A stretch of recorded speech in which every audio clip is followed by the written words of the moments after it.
Hey, this is Christy at Book Bums, and I wanted to share a little bit with you about the Little Letter Learners bins that we're working on. As you know, we had a little concern that each one of these binders would not be, it wouldn't work for having 5 kids at a time, but we are reassembling them all and making sure that they will indeed work for you. Like the foundations lessons, every lesson is launched with a book. This book really promotes creativity. I think you're gonna love it. And we'll have a video where we're showing the teachers exactly what they can do, or the volunteers I should say. And there of course are lesson plans. Notice the box in the back. I'll get to that in a minute. So every lesson is in a binder and in a bin, kind of like this one. We got one that's pretty small, one that's pretty big. Couldn't find one just right, and you can decide which works best for you. But every lesson starts with just introducing some magnets or some letter cutouts of some sort. Here we have the letters B, O, and X, and the volunteer will just say, show each letter, show the uppercase, lowercase, and say, today we're going to focus on the letters B that says B, O that says A, and then X that says X. And so we're teaching them to tap each letter and slide them together to make the sounds. These are, we'll also refer to that word in our children's book. These are the lesson plans that are included with every lesson, so the volunteers can take a few minutes and just kind of look through, make sure they've got everything that they need. Everything that should be in the binders. They will spend some time just singing that ABC song with their students. Then they'll sing it again with maybe another volunteer pointing to the lowercase as you sing. I'm going to share with you how to launch the lesson with the short vowels so that all the students will know. A says A like apple, E says E like elephant, I like icky worm, A like an opera singer, and a U like a gorilla saying We'll talk about that. It's fun. Then there are some extra activities in here at the beginning just to kind of promote an awareness of the letters of the alphabet. We don't spend much time focusing on the letter names, but here we will. And it's called Guess the Covered Letter, and the kids will take turns covering up a letter, and then they'll sing the alphabet song and try to determine which letters are covered up. The penny is not quite big enough to cover the whole letter. We want to give some support for that. So working on the letter or learning the alphabet will be beneficial. Then we have a sorting tent. We're not going to use that. It says here you can use, instead of the box of this sorting tent, we're going to use the boxes, but I'm using this, I'm including this in case because it's included with all the other lessons, just to remain consistent. Then you can see here there are some images, and the kids will look at this and they can take turns with their tutor saying, this is an octopus, and I think octopus starts with A, and then they will slip that image inside the box. So we're going to focus a lot on box and all the letters that have sounds beginning with B, A, and X. Then we're going to work on handwriting, and you can see we adjusted these so that we have 5 markers, 5 erasers, and 5. We changed it up a little bit too so that we laminated the handwriting, so the kids will just use their dry erase markers on this laminated sheet. They all erase it, and then it can go right back in the bin. That'll save a lot on printing. And since we're laminating, we did get to use some color ink, which makes it a little nicer. So first we start with B, then A, and X, and then we start practicing B, A, X, and we're going to recognize that there are 2 sounds with the letter X. Then we're also, in most every lesson, I think every lesson actually, there is going to be a blank handwriting sheet. We want them to transition from dry erase where there's the model. We're going to talk about proper formation. We'll equip your tutors to do that.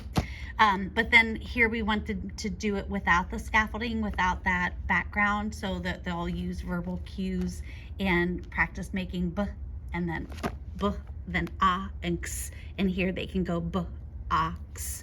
So they're going to be working on hearing the sounds and words, representing those sounds with letters. Here you can see we have scissors and glue. We'll put some more extras in here so you can replenish, but we don't want the bins to be too heavy to put up enough. So here's what they're going to do. The kids, we put 5 pair of scissors. And then we have BOX, BOX. The kids are going to use the scissors and cut them apart. Then they're going to assemble that box, which is, you can't believe, but kids love doing that. And then they'll glue one letter on each side. We'll count that there are 6 sides on a cube. So we're constantly inputting information. We definitely want that knowledge base expanded. So then they will play a game where they roll the box like it's a die, and they try to see who can get B or B, ox, those 3 letters right in a row to make the word box, who can get it first. So it's a fun game. Then we're going to try to read a word making the sounds we know. So they're going to be instructed to put their finger under the first letter, make that sound, second letter, make that sound, and this is a sentence strip that they get to take home. And that's essentially it for Not a Box. And I think there's one other thing that we haven't added, but I'm not positive about that. Seems like there's a little incentive for the handwriting. The next one I'm going to share very quickly is quit. And it's a weird word. It's hard to get QU in there. We also have who says quack. So QU call it quits, and our focus word is quit. You can see again in this binder we have the letters, the lesson plans, and then all the materials they need to do the review. This is the sorting tent. This one does not have a box, but it does have pictures, and the kids will set the pictures. Like if it starts with Q, they're going to put it here. If it starts with I, they're going to put it under the I. The tent will just sit on the table, and the kids can take turns putting their pictures underneath. Then they're going to play Minute to Win It with their volunteer, and the keyword is quit. So the kids will say, how many times can you sing the alphabet song in 1 minute? They're going to sing it as quickly as they can, and there is a timer here so that the kids can do that. We need to add some more quarters. I don't know if we'll do that or you'll do that, but we'll need 5 of those, or else they can take turns and see who can get the most, flip a coin, and I think it's how many heads can you get in 1 minute. The kids can take turns with that. And this is how many times can you write your name in 1 minute. So just some fun that way, promoting all things good. Then here's another handwriting for QU, then I and T. And that was with the dry erase, and then again making the word. Then we're going to focus on quilts for a little bit, looking at squares. So a lot of words with QU, and we're focusing on quilts with squares, of course. Then we have some things to make a quilt with plastic squares. The kids can do it as a group. We're going to introduce them to some different kinds of patterns with squares. Then they're going to make a paper quilt. It's just a square piece of paper with square smaller papers with a fabric-y kind of print that the kids are going to glue, and then they're going to write the word quilt here on the label and glue it on. There's an example for each one inside the bin. Then the kids are going to get a quarter because and then we're going to just draw their, I wish they were silver, they don't have them. Then there's this letter matchup, and it's just a review of all the letters, so the kids will have the dry erase markers and erasers, and they will connect the uppercase A with the lowercase a, and then they'll flip through. Again, we put 5 of everything in the binder so that you can have 5 kids at a time. We have 2 little letter learner sets, so that you should be all set. And I wanted to share with this foundations that I did in the last video. We have 3 sets of every lesson, so 1 for each site. I will send these to you, or a link via YouTube, and you can let me know if that seems to be going, if that's where we want to go. But I think we can make it work, and it is going to be outstanding.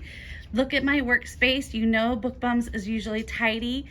This is all getting ready for you all. And before we bumped up to that increased number, we also had this 3rd set. So these were just about done, and now we're getting the other sets finished. Hope that helps. Bye.